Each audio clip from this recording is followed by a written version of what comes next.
Muy buenas tardes a todos, ¿qué tal? ¿Cómo están? 4 meses después del espectacular rapto, secuestro o detención, como ustedes quieran, de Nicolás Maduro en Caracas, se ha normalizado lo impensable, que el chavismo antiimperialista gobierne bajo el dictado de Washington. Pero la situación mundial y la subida del precio del petróleo pueden volver a los venezolanos a los duros meses del COVID-19, cuyo foco se encontró en el mercado central de Caracas. Sobrevivir al día a día o evitar el COVID-19. Esa es la disyuntiva. En Venezuela, el mercado de alimentos más grande de la capital, Caracas, es el centro del brote de la enfermedad. Unas 10.000 personas, vendedores y compradores, se amontonan 3 días a la semana en esta plaza, donde pese al uso de mascarillas es imposible mantener la distancia de seguridad. Uno, es el único mercado donde todo el mundo en Caracas viene a hacer sus compras del hogar, de su industria, de su comercio, en mejores precios al mayor. Aún sabiendo que hemos tomado todos los protocolos con los compañeros del sector de la economía informal, sabemos que todavía hay un foco de aglomeramiento allí, que estamos trabajando con ellos.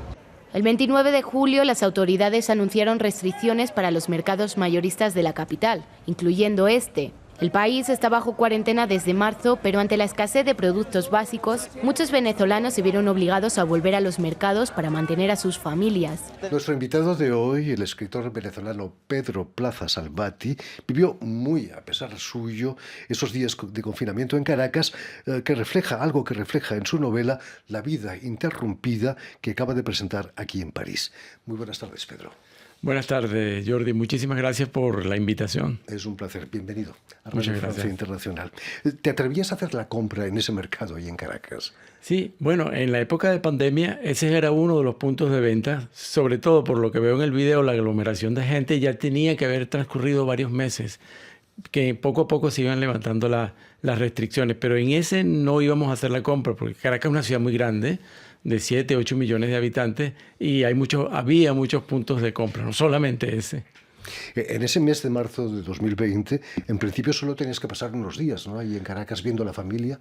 Sí, nosotros vivimos en Barcelona y fuimos originalmente planificando un viaje de 3 semanas, que se convirtió en un viaje de 13 meses, porque bajamos el 10 de marzo, se impuso la pandemia y además el gobierno venezolano tuvo restricciones muy estrictas, más allá de las que otros países vecinos tenían. Entonces fue muy difícil lograr salir del país. ¿Cómo viviste ese confinamiento? ¿Como una cárcel bolivariana quizás? El confinamiento al principio fue muy estricto, luego poco se fue levantando las restricciones y tuve la suerte, contrario a como por ejemplo fue el confinamiento en España o en Francia, de que él podía caminar. El peatón en Caracas no es un ciudadano visto, digamos, de primera categoría o de segunda categoría, por decirlo de alguna manera, como en un país desarrollado. El peatón en Caracas es menospreciado de cierta manera. Entonces yo iba mal vestido, sin llamar la atención, con casi nada en la cartera, con un pequeño teléfono para tomar fotos y ir apuntando, y ahí fue donde empecé a hacer las caminatas. Es decir, mi manera de afrontar la pandemia fue haciendo las caminatas para dejar testimonio del momento singular que estábamos viviendo. Una pandemia mundial con una Venezuela surrealista. Terrible. Aquí en Francia solo podíamos dar una vuelta de 1 kilómetro alrededor de nuestras casas. No nos daba para escribir un libro, ni mucho menos. Permíteme, Pedro, que recuerde a nuestros oyentes que has nacido en Caracas en 1967 y que en la actualidad resides, como nos decías, en Barcelona, después de haber vivido en Nueva York o en San José de Costa Rica. Pero va a ser en Washington, ¿no?, donde estudias estudios internacionales. ¿Qué es lo que te llevó a Washington? Quizás el periodismo, la diplomacia. Sí, yo hice la carrera gracias a una beca que obtuve en Washington, D.C., y me gradué en estudios internacionales y tuve un tiempo trabajando en la Cancillería y que luego abandoné ese trabajo y luego de un tiempo me dediqué más a la escritura. En el 2010 tuve la suerte también de obtener otra beca, pero otorgada esta vez por la Universidad de Nueva York, que fue de 2 años para hacer una maestría de escritura creativa, que ahí fue donde conocí a Antonio Muñoz Molina y fui su asistente personal en varios cursos de narrativa y de no ficción. ¿Cómo fue ese encuentro? Fue él que te escogió, ¿no?, como asistente, creo. Bueno, por la categoría de escritor que era Antonio, tenía asignado un asistente académico. Y a él le presentaron varios candidatos, me escogió. Después nos reunimos allá en una pastelería polaca, hablamos personalmente, nos llevamos bien, salimos a una librería, me regaló un libro de Zimbroska y de ahí en adelante hasta el día de hoy ha sido una amistad que se mantiene, inclusive él habiendo regresado a Madrid y nosotros viviendo en Barcelona. Antonio Muñoz Molina, quien firma el prólogo de tu libro La vida interrumpida, ¿cómo reaccionó cuando leyó tu libro? Bueno, el libro en parte nace porque yo le había... Antonio a veces me manda cosas de él, aunque no lo crea, para que yo las vea. Por ejemplo, el libro Volver a dónde fue una idea que a mí se me ocurrió, porque él escribió un artículo en El País y yo le dije, Antonio, este libro parece el inicio de una novela. Entonces, él tuvo la referencia de darme el libro para que yo lo leyera y lo observara. Entonces, yo casi todo que se lo mando, de lo que escribo, se lo mando. Entonces, él me dijo a mí, tú tienes que armar un libro de crónicas por todo lo que has escrito mientras estabas allá en Caracas. Y eso fue lo que hice. La idea del libro fue casi que de él. Entonces, cuando lo tenía ya armado, le dije, bueno, Antonio, ya que la idea es tuya, esto fue en junio del año pasado, necesito que me escribas el prólogo. Entonces, él me dijo, I don't need time, I just need a deadline. ¿Para cuándo lo necesitas?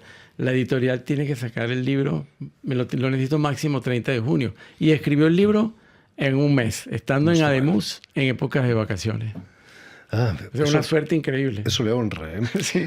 Fruto de tu estancia en la Gran Manzana y en Nueva York, nace Lo que me dijo Joan Didion, Crónicas de Nueva York. ¿Qué te dijo Joan Didion? Bueno, ese es un libro de crónicas y esa es una de las crónicas, de hecho es la que le da título. Y el libro cuenta pues lo que fue la experiencia en Nueva York, perfiles de la ciudad, perfiles de personas. Y bueno, habría que leer el libro para entender qué fue lo que me dijo Joan Didion. Tuve la fortuna de que, digamos que en medio de la situación de Venezuela, del derrumbe que ha habido en los últimos años, se ha mantenido un premio literario muy prestigioso que es el Premio Transgenérico de la Cultura Urbana y ese libro lo ganó. Y es un libro que es un premio tan singular porque compite en distintos géneros.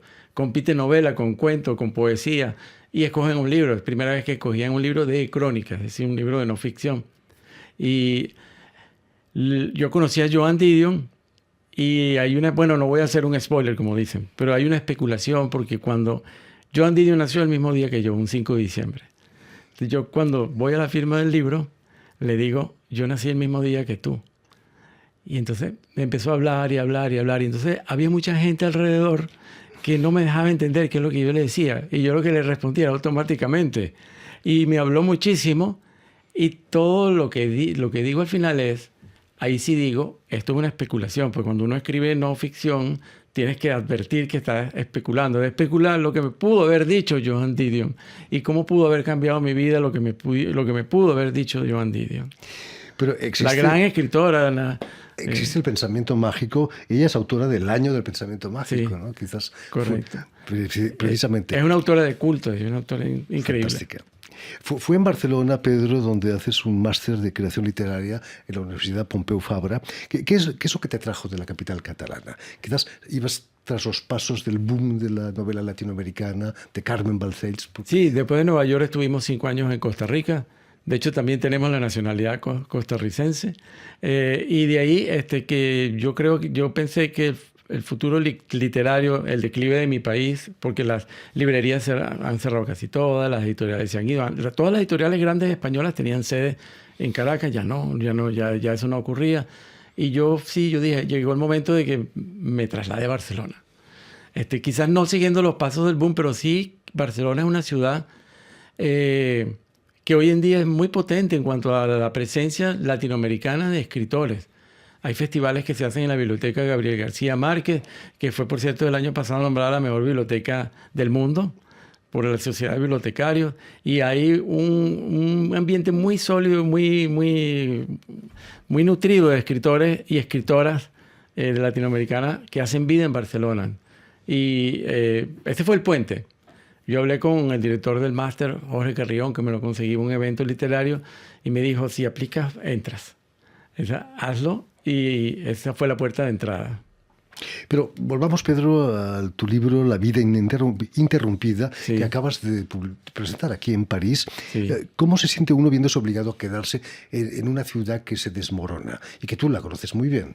Sí, bueno, los primeros meses lo único que queríamos era regresar a España, porque ya teníamos la vida armada, un piso que teníamos pagando, que estábamos pagando en Barcelona, y yo estaba desesperado por regresar porque se me interrumpió la vida, se le interrumpió la vida a la humanidad, pero se interrumpió la vida que teníamos en Barcelona. Y luego de ese tiempo me empecé a acostumbrar otra vez, porque por más que sea, es tu país de arraigo, tu país de origen. Aunque Caracas y Venezuela, yo no salí de Caracas durante la pandemia, es un animal mutante por todos los procesos que ha vivido, es todo tan cambiante que cada 6 meses tú te puedes encontrar una ciudad distinta. Y cada 6 meses tú vas y vienes y encuentras una regulación distinta que te hace la vida complicada, difícil, porque es que cada gestión diaria se convierte en una épica. Quizás lo más duro para ti, Pedro, fue que no tenías tus libros y que las librerías, he leído en tu libro, que eran como museos, casi no había novedades. Sí, no hay novedades, generalmente estaban libros, muy pocas novedades, libros usados, pero además, como nosotros íbamos por unas semanas, nada más, 3 semanas, yo no tenía un solo libro físico. Bueno, tenía uno que ya me había leído, pero entonces no tenía ningún libro de papel donde estábamos. Cerraron las restricciones y yo empecé a recibir ese caudal de libros digitales de regalo que yo decía, no, esto me está sobrepasando. No es lo mismo, ¿eh? Necesito leer físico. Un vecino me regaló el Ulises de Joyce y yo dije, me está haciendo una mala broma. No me parece ideal para el tiempo de pandemia. Y tuve la fortuna en una de las crónicas que relato, que se llama Un milagro literario, que es que yo venía caminando y me encuentro una caja llena de libros que colocaron fuera de una casa en el momento que pasaba, y con títulos buenísimos. Y luego me enteré de la historia personal del señor, porque al leer el libro me contactaron y era un señor sí que había fallecido y sus hijas habían deshecho los libros libros, claro. Estaban librándose los libros del padre. Pero les conmovió mucho haberlo leído, porque identificó la quinta y todo. O sea, esa es la precisión que hay que tener, no inventar. Uno puede imaginar, pero no inventar. Tiene algo de realismo mágico todo eso, ¿no? Es que la realidad venezolana parece realismo mágico. La realidad venezolana para otros puede ser una distopía. Cuando uno le dice, bueno, ¿quiere que te explique Caracas? ¿Quiere que te explique Venezuela? Le digo, bueno, ¿de cuántas horas o días tienes disponibles para poder explicártelo? Porque de verdad que es muy surrealista todo. Es desde el punto de vista que se vea. Imagino que lo único que te quedaba por hacer era caminar, patearte la ciudad de norte a sur, ¿no? Exacto, entonces yo caminaba para todos lados y por suerte yo estoy en una parte plana de Caracas, equidistante de norte, sur, de este y oeste, y todos los días al azar salía sin una ruta, siempre por intuición, y dejaba que las historias se fueran armando solas a medida que lo observaba. Tomaba fotos, anotaba cosas en el celular, en el móvil, en una cuenta que tenía ideas para relatos, y en la tarde vaciaba toda esa información y luego en la mañana del día siguiente trataba de darle forma, como ir haciendo una escultura. Y luego de eso volví a caminar. Entonces eso es lo que hacía todos los libros. Ese fue mi escape y mi punto de equilibrio, y que a la vez sirvió para armar este libro. Aunque en momentos de tensión no sacabas tu aparato, tu móvil para tomar fotos, como la crisis de las bombas de gasolina, ¿no? Sí. Esas colas, no te atreviste a tomar una foto. Sí, hay momentos, hay unas cosas que yo entendí, a pesar de que el móvil era pequeñísimo, no tenía línea, me arriesgaba a ir sin línea para que no llamara la atención, pero es muy delicado tomar fotos en ciertas situaciones. En la pandemia en Caracas coincidió la pandemia con escasez de gasolina. Entonces, pues también se dice que las medidas fueron tan estrictas al principio por la escasez. Entonces, había que hacer filas interminables en puntos donde había estaciones de servicio, que allá la llaman la bomba, y donde llegaba la gasolina que era importada de Irán, porque ni siquiera había gasolina en ese momento. Que el venezolano la detecta porque dice, oye, huele mal, el carro me está pitoneando, huele mal. Entonces, eso fue una conflagración, era custodiada por militares. Llegaban todas las fuerzas de las fuerzas del orden público, llegaban civiles que hacían cola de la noche anterior para poder armarse de gasolina. Entonces, yo vi a 2 señores que se llevaron presos por tomar fotos. Lo vi, lo presencié, porque esto era tan extraña la situación que esa crónica, por ejemplo, es la construcción de varias visitas todos los días, a ver qué pasaba. Entonces ensamblo todo y dije, no voy a sacar el móvil. En un país en que la gasolina era antes casi gratuita, debe ser traumático. Casi ¿no? gratuita, que a veces cuando el bombero de la estación de gasolina te echaba gasolina, la propina que le dabas, o le regalabas un paquete de comida, o le regalabas una propina, y eso era mayor que el costo del tanque de gasolina. Imagínate. Pero, ¿cómo reaccionaron los caraqueños, los venezolanos, ante la crisis sanitaria? ¿Con más solidaridad o quizás con más indignación? No, yo creo que fueron muy obedientes. Yo creo que es que el venezolano está tan acostumbrado a las crisis que nadie se cuestionó, hay que ponerse mascarilla, y todo el mundo se puso mascarilla. Eso no fue cuestionado. Y sí hubo situaciones creo yo, de solidaridad, que veía, por ejemplo, la gente que podía dejar comida en paqueticos afuera en la basura para que quien no tuviera que comer pudiera recoger algo de comida, porque por lo que hablaba el muchacho en la presentación, que decía era difícil obtener alimento. Entonces, la crisis ha hecho también que el venezolano se vuelva más sensible y empático con otras personas, con otros venezolanos. En las colas, en la bomba, la gente ayudaba a empujar el coche, ¿no? Sí, claro, pues llegaban coches que ya llegaban sin gasolina o de tanto esperar se les terminaba de acabar la gasolina, ¿no? También, además, había cortes de luz, ¿no?, en tu edificio, con el condominio. Sí. He leído en tu libro que tenías problemas con los vecinos por el ruido del aire acondicionado. Sí. Había muchos, todavía hoy en día hay muchos apagones de luz, sobre todo fuera de Caracas. Caracas como que la privilegia en la distribución de energía por ser la capital, pero también hay muchos apagones. Eso llevaba a que también la situación se exacerbara con algunos vecinos, pero también es como que la continuidad del deterioro de calidad de vida, y que si una sociedad te pone siempre motivos de conflicto, de roce, eso se vio agudizado en la comunidad de vecinos que nosotros nos extrañó, porque antes para nosotros era como un oasis llegar ahí, y después llegamos a un sitio que se había cambiado, era un sitio de fuente de conflicto, y había un vecino que tenía una planta eléctrica abajo en el piso que no nos dejaba ni dormir, y no hacía caso a lo que le decíamos, no le importaba. O sea, llegó un momento que sí había casos como esta comunidad donde yo vivía, que no le importaba nada con tal de estar más o menos bien. Esa situación creaba una cierta anarquía, ¿no?, dices tú en el libro. Sí, correcto. Es una anarquía. Y todo esto ocurre en pandemia porque está como que dramatizado, está llevado a un extremo en pandemia, pero es también el libro, es un retrato de Venezuela. Muchos lectores lo han visto como un retrato de Venezuela, de la Venezuela de muchos años hacia acá, solo que hecha durante el tiempo de la pandemia. Es decir, casi como los científicos que toman una variable y las aíslan y la llevan a un extremo. Ahí que se llevó a un extremo la situación venezolana. Terrible. Hablando de extremos, ¿qué pensaste el 3 de enero cuando en una espectacular operación militar de Estados Unidos se llevan a Maduro? Y de su actual olvido casi sin nostalgia de Maduro. Y nosotros lo que sentimos fue, primero, la sorpresa increíble. Y luego, yo creo que algo similar a lo que pudo haber sentido la gente cuando murió Franco. Que es como que yo creo que nadie tiró fuegos artificiales, nadie salió a celebrar.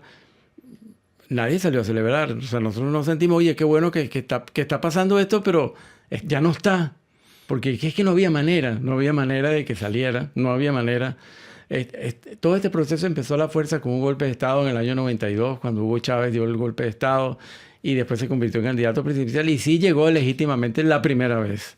Luego lo que hubo en las siguientes elecciones es otra cosa. Sí sentimos alivio de pensar de que la situación... Es como te digo yo, imagínate que tú estás en un calabozo preso y alguien te abre la puerta y te dice, sal, eres libre. Entonces le decís, no, déjame ver quién eres tú para ver si salgo libre. Entonces nosotros creo que sí teníamos derecho a contentarnos, a pesar de la locura de lo que estaba ocurriendo. Teníamos derecho a contentarnos de que esa situación se iba a acabar.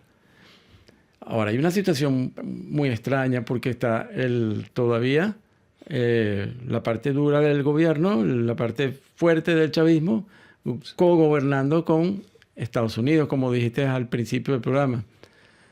Y bueno, el secretario de Estado, Marco Rubio, ha dicho que esto va en 3 fases. Y la última fase dice que es la renovación de toda la estructura, porque si tú no puedes hacer elecciones hoy en día porque está viciado todo. Los miembros del Consejo Nacional Electoral, del Tribunal Supremo de Justicia, del Poder Legislativo, todo hay que renovarlo y luego hacer elecciones. Entonces sí, yo creo que es un proceso. Pero no sé, esperemos que sí de verdad avance en ese sentido. Hay preocupación y hay angustia. Y la situación económica no es que ha cambiado mucho, hay muchas expectativas con las inversiones, pero no es que el día a día del venezolano haya cambiado mucho. Todavía no, ¿eh? Toda esa operación la cuentas en una novela y no te la publican, ¿eh? No, parece casi un sueño. Es así como que, ¿qué es esto que ocurrió? Increíble. Como muchas cosas que han pasado en Venezuela. Parecen como un sueño. Por eso te digo que parece realismo mágico, algo distópico, pero es la realidad. Es la realidad del país. En fin, pues ya lo saben, todo eso y mucho más lo tienen en La vida interrumpida, libro del escritor venezolano Pedro Plaza Salvati, que ha sido editado por Catarata en Venezuela. No, en Madrid. En Madrid, perdón. Es una editorial madrileña que tiene 40 años de existencia y importante. En fin, muchísimas gracias, Pedro. Felicidades por el libro, que siga los éxitos literarios. Permíteme también que dé las gracias a Robin Cousineau y a Adrián Toureau, quienes han ocupado hoy de la realización del programa. Y también saludar a nuestros telespectadores, porque también los tenemos, que nos siguen en toda América, desde Chicago hasta la Patagonia, pasando por Caracas, por supuesto, gracias a una cadena de televisión que se llama UCL, un canal latino, y también una red que se llama TAL, que reúne televisoras públicas y universitarias del continente, de todo el continente. Y a ustedes, muchísimas gracias por su atención y les damos cita para una nueva edición de El Invitado de Radio Francia Internacional.